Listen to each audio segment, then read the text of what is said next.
Culinaria sobre las Américas basada en la Universidad Friedrich Alexander en Nuremberg, Erlangen.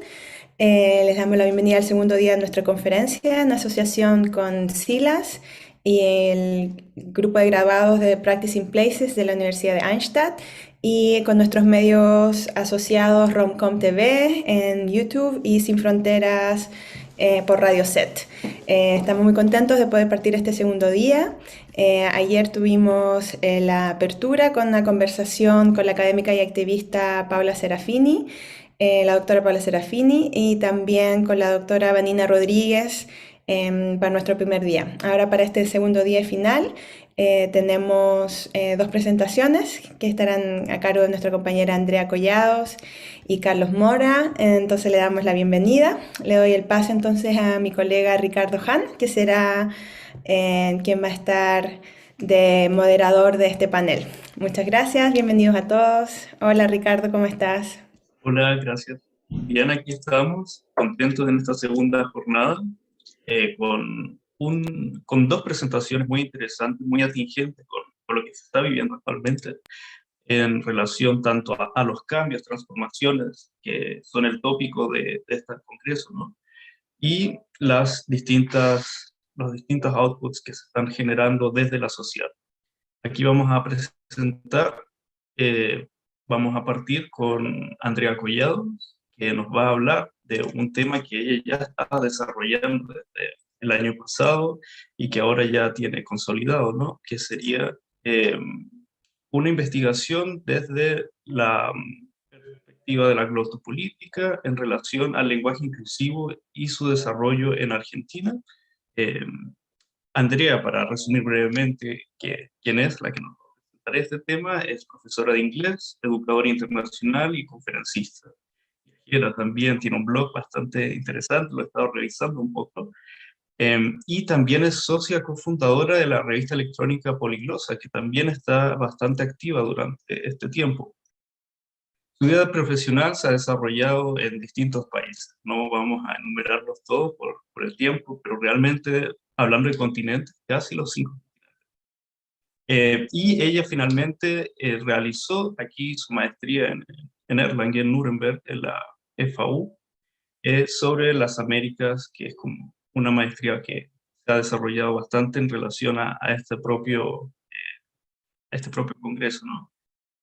Pasando a un segundo tema que quizás parezca no tan relacionado, pero sí está relacionado, sería la presentación que va a continuar de la mano de Carlos Mora, y que lamentablemente no se encuentra hoy también porque fue una investigación en conjunto, Franca Bebel, pero de todas formas va a estar bastante bien presentado aquí, ¿no? Él va a abordar desde una perspectiva ya más desde la sociología, lo que se ha estado desarrollando con respecto a la actual pandemia que pareciera que termina, pero no termina, y desde una perspectiva bastante interesante, que es cómo esta es recibida a través de la sociedad civil, qué genera, si se aceptan estas soluciones de política pública que dan las instituciones, ¿no? Y cómo estas son recibidas por parte de esta sociedad. Si son aceptadas, si hay descontento, si hay comprensión de por qué se implementan, etc. Lo importante y particular también de esta investigación es que son dos estudios de caso. Vamos a tener por un lado México, latinoamericana, ¿no? Y la propia Alemania. Va a ser un contraste bastante interesante. ¿Y para qué voy a seguir hablando? Si aquí están los dos expertos a los que les doy la palabra para que nos ilustren aquí de hallazgos. Muchas gracias.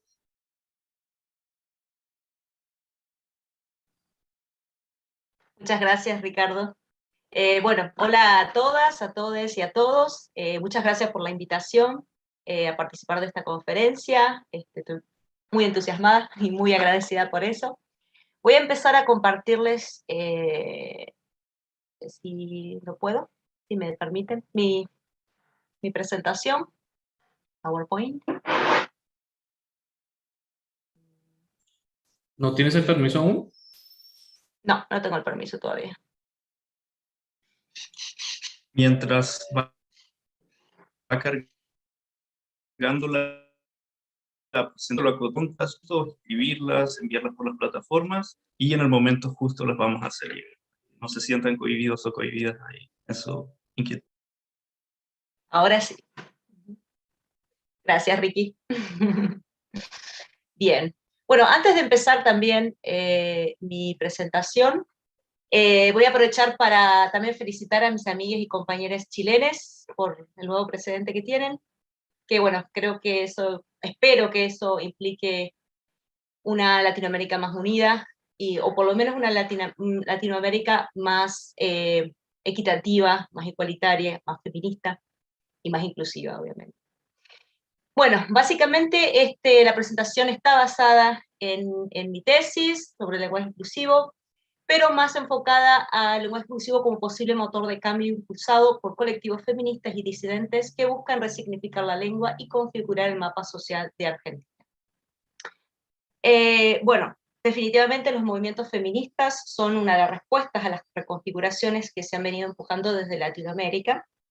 Los derechos se conquistan con las luchas en las calles, como se ha observado en las movilizaciones feministas en las últimas décadas, feministas y no feministas, sino todas las movilizaciones que reclaman derechos.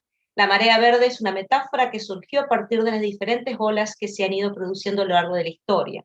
Esta marea ha surgido hace tiempo y se ha ido sedimentando en los diferentes feminismos de toda Latinoamérica y el mundo. Esta marea surge como un tsunami, con olas que van y vienen cambiándolo todo a su paso y llegando a su cresta, como por ejemplo en el 2018 en Argentina. Sin embargo, en aquel entonces se retiró dejando un sabor amargo, porque con el rechazo del proyecto de la ley de la legalización del aborto, parecía que nada había cambiado. Pero fue todo lo contrario. El cambio se había generado, solo era cuestión de tiempo y paciencia, ya que 2 años más tarde la lucha por tantos años finalmente dio sus frutos, y a las mujeres y personas con capacidad de gestar les fue finalmente otorgado el derecho a decidir sobre sus cuerpos con la sanción de la INTE. Esta reconfiguración no solo ha impactado en el marco social en cuestiones de leyes y derechos, sino también en el uso de la lengua. Si bien el fenómeno del lenguaje inclusivo per se no es nuevo, ya que en la época del 70 y de los 80 los feminismos comenzaban a denunciar desigualdades sociales a través de los usos sexistas de la lengua castellana, comienza a tener notoriedad a partir de la primera marcha de Ni Una Menos en el 2015, por ser un evento multitudinario, por la cobertura que ha tenido por los medios y por su uso en las redes sociales. Bueno, mi estudio se ha basado en entrevistas con estudio de caso, un análisis cualitativo. Yo quería compartir con ustedes las preguntas de investigación para que puedan comprender cuál era el foco de mi investigación. La primera es cómo usuarios proactivos del lenguaje inclusivo entrevistados provenientes de Santa Fe y Buenos Aires se posicionaron respecto al uso del mismo en la actualidad, de qué manera las representaciones subjetivas que los entrevistados tienen del lenguaje inclusivo son presentadas en las entrevistas como posible motor de cambio social con perspectiva de género, cómo los entrevistados interpretan las resistencias y tensiones que se generan en torno al uso del lenguaje inclusivo, y qué acciones desarrollan los entrevistados frente al contexto actual expuesto para legitimar la opción de usar el lenguaje inclusivo, cómo son dichas acciones presentadas en las entrevistas. Bueno, en cuanto al marco metodológico, yo he usado la teoría fundamentada constructivista de Castiglione-Chermás por diferentes cuestiones. Primero, porque tiene un enfoque constructivista, que se interpretan los datos a partir de experiencias compartidas por los participantes. Se busca reflexionar sobre las relaciones sociales entre personas y estudiar a los sujetos en sus ambientes naturales. También por su rol activo que tiene el investigador, en este caso yo, en la co-construcción de la teoría, y también por su afinidad con la teoría feminista. En cuanto a la metodología, en cuanto a la herramienta que utilicé, es un software para procesar los datos y analizar los datos, que se llama MaxQDA.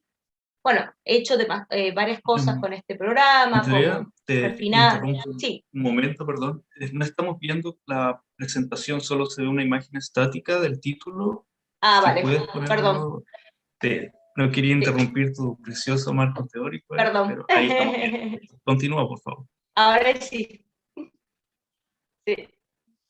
Bueno, y retomo de nuevo. Por un lado, el marco metodológico consistía en utilizar la teoría fundamentada, y ahí tiene la información, es un enfoque constructivista.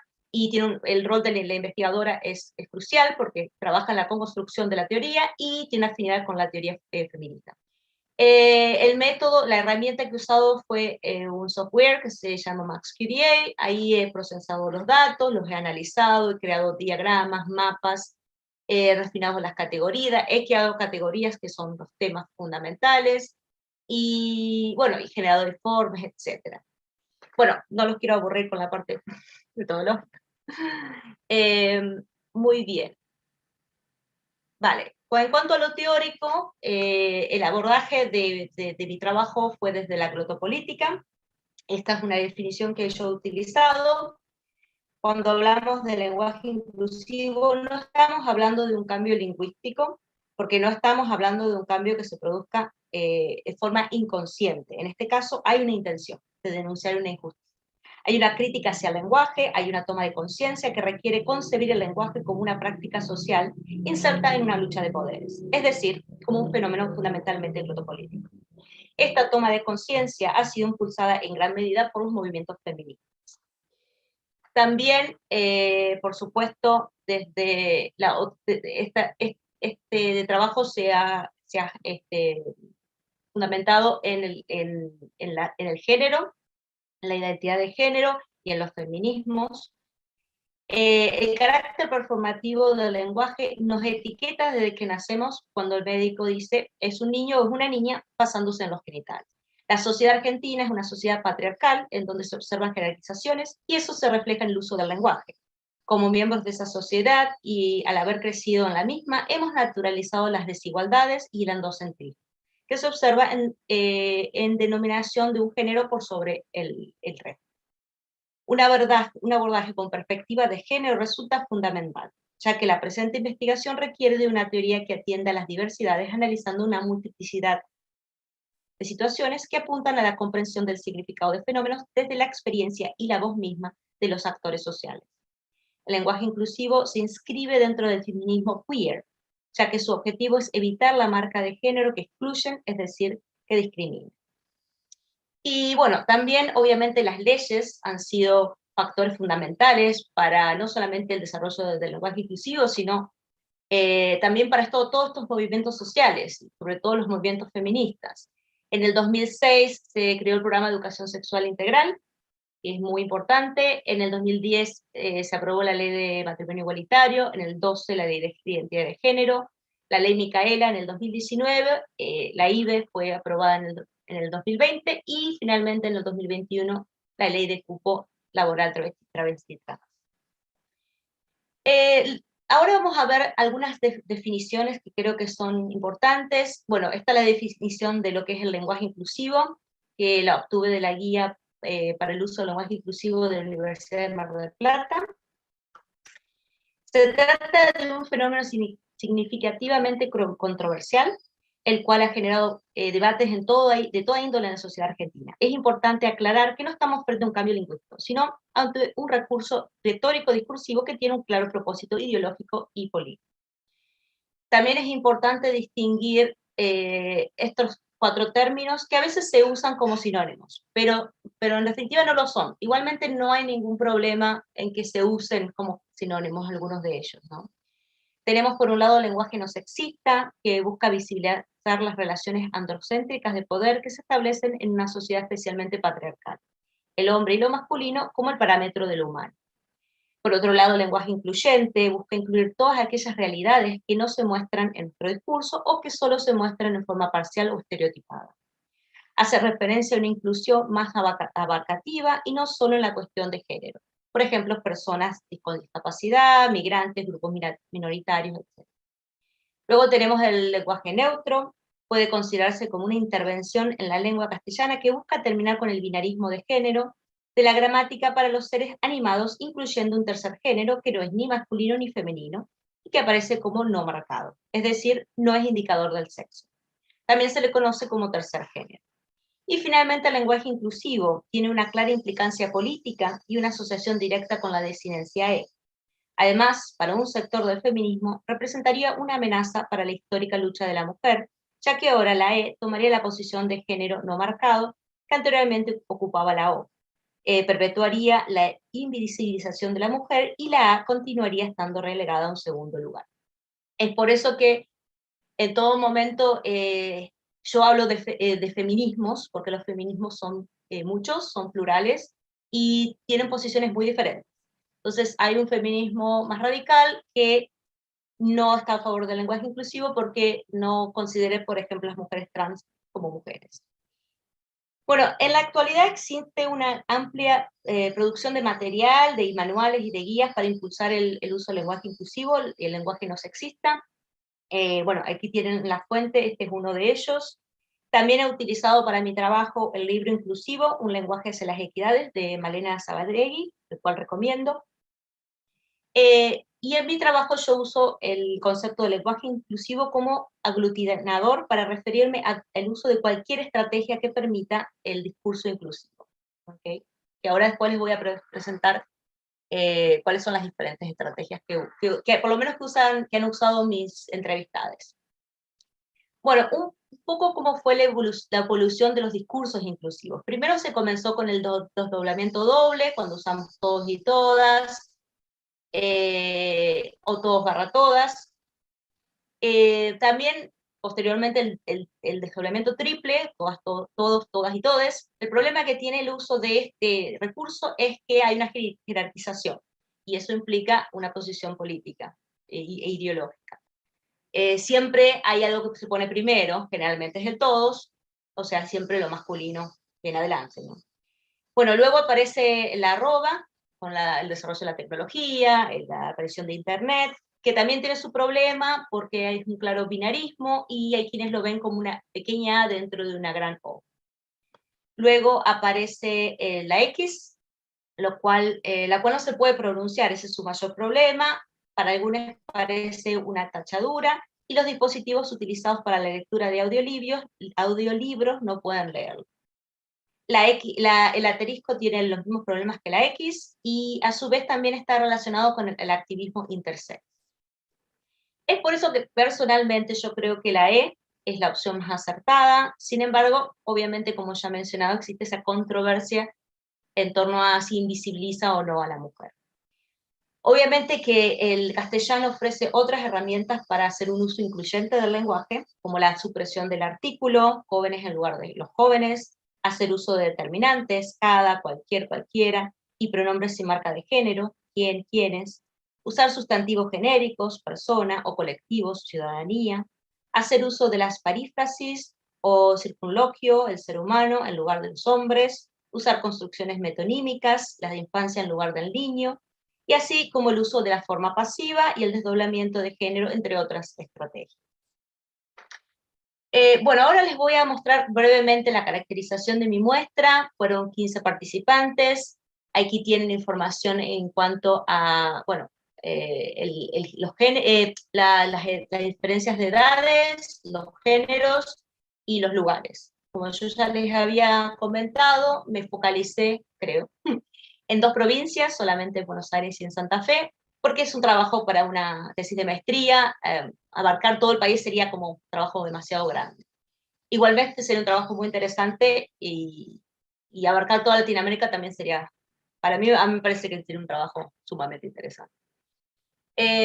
Bueno, esto en cuanto a las categorías y subcategorías, son los temas que han surgido, por ejemplo, el acercamiento al fenómeno, lo que no se nombra no existe, resistencia, las respuestas a la resistencia, optando por una discursividad inclusiva, controversia por el uso del lenguaje inclusivo, la respuesta está en la educación, y los posibles caminos que permitan la incorporación de discursos inclusivos. Lo que les voy a compartir ahora tiene que ver con el capítulo 4 de mi tesis. Aquí se pueden ver los usos y las estrategias que permiten una discursividad inclusiva. Bueno, yo los he agrupado en 3 a mis participantes. Hay un grupo de usuarios que son proactives, que usan el lenguaje inclusivo con la flexión E. Hay otro grupo de usuarios proactives en proceso de incorporación del lenguaje inclusivo con E, y que al mismo tiempo utilizan otras estrategias. Y luego está el grupo de sujetos que hacen uso de otros recursos para ser inclusivos. Como se ve aquí también, varía mucho, depende si es en la escritura o en la oralidad, y también depende de los contextos. Los contextos son un factor muy importante en cuanto al uso del lenguaje inclusivo, con E, sin E, o usar las otras opciones, ¿no? Bueno, esta diapositiva tiene que ver con el capítulo 5 de mi tesis, en donde, bueno, se ven las interpretaciones de los usuarios proactivos sobre la resistencia y las tensiones que se crean en torno al uso del lenguaje inclusivo. El fenómeno del lenguaje inclusivo ha generado grandes controversias en la sociedad argentina. Los detractores basan sus argumentos en contra, en la corrección lingüística, en la sonoridad y en el claro posicionamiento de la radio. Sin embargo, para los participantes de esta investigación, estos discursos solo buscan ocultar otras razones de mayor peso que subyacen. Y aquí vemos las tres dimensiones de esa resistencia. Por un lado es el miedo al cambio, por el otro lado hay un miedo a lo distinto, a lo desconocido, y finalmente hay un miedo a los feminismos.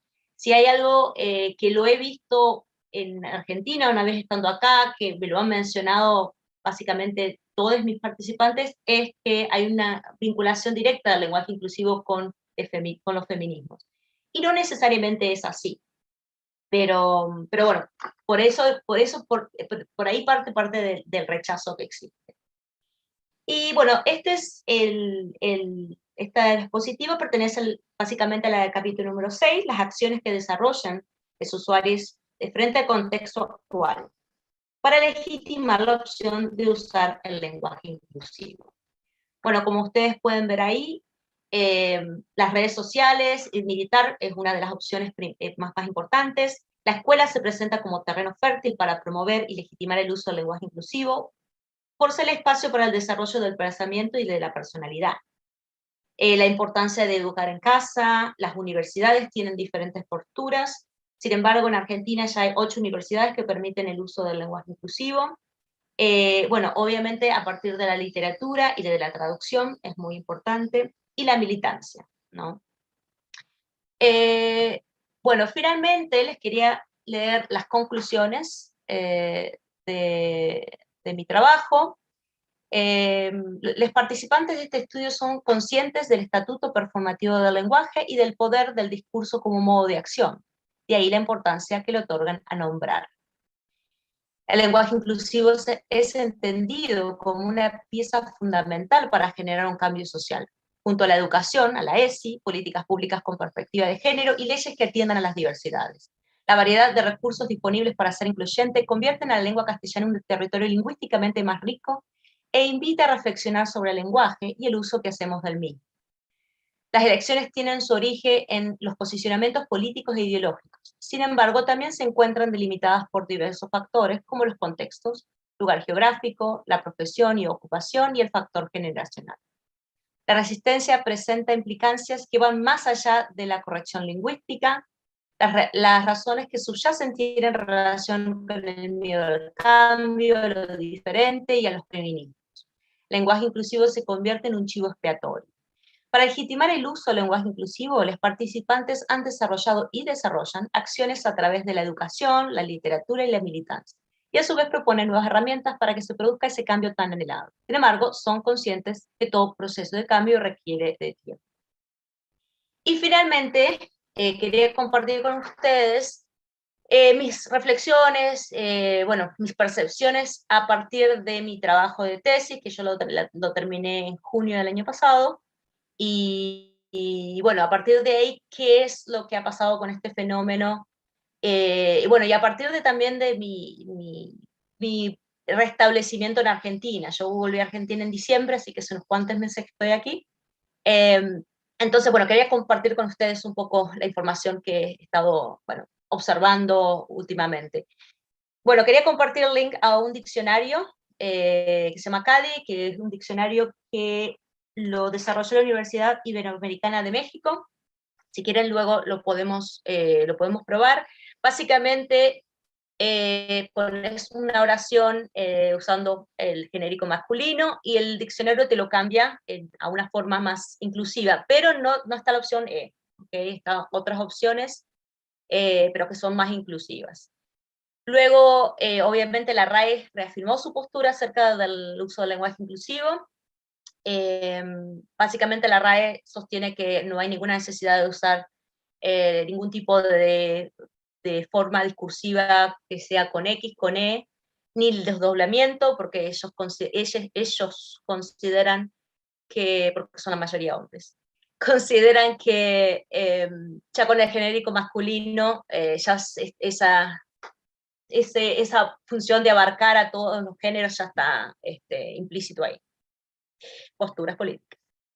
Algunos medios de comunicación en Argentina usan la X, por ejemplo, Página 12, bueno, también la E, he visto artículos. La televisión pública, he visto bastantes anuncios de televisión en donde se usa el lenguaje inclusivo, y hay algunas celebridades argentinas que militan el lenguaje inclusivo también. Hay un amplio uso del lenguaje inclusivo en las redes sociales y en las plataformas de Internet, así como también un rechazo fuerte. Hay un notorio incremento de las políticas públicas con perspectiva de género, eso yo lo he notado a lo largo de los años, y obviamente desde que llegué a vivir acá, pero bueno, yo hace 16 años que no vivía en Argentina, así que el cambio es bastante impactante. Y finalmente hay un rechazo que sigue siendo notorio, especialmente en ciertos sectores sociales, y sobre todo proveniente de los hombres cis heterosexuales. Lamentablemente Argentina, como la mayoría del resto de Latinoamérica, es muy heterogénea, y hay una marcada diferencia entre lo que es las provincias centrales, lo que es Buenos Aires y el resto del país. O sea, hay muchas provincias que son muy conservadoras, y bueno, hablarles del lenguaje inclusivo es como hablarle de chino básico, básicamente. Entonces, por eso yo creo que la educación es fundamental. Bueno, eso es más o menos un panorama general de mis últimas reflexiones. Bueno, les dejo mi correo electrónico por si quieren una copia de la tesis, o preguntas, o bueno, comunicarse conmigo. Y este sería mi biografía. Bueno, muchas gracias. Muchas gracias a ti, Andrea. Fue bastante enriquecedora esta presentación.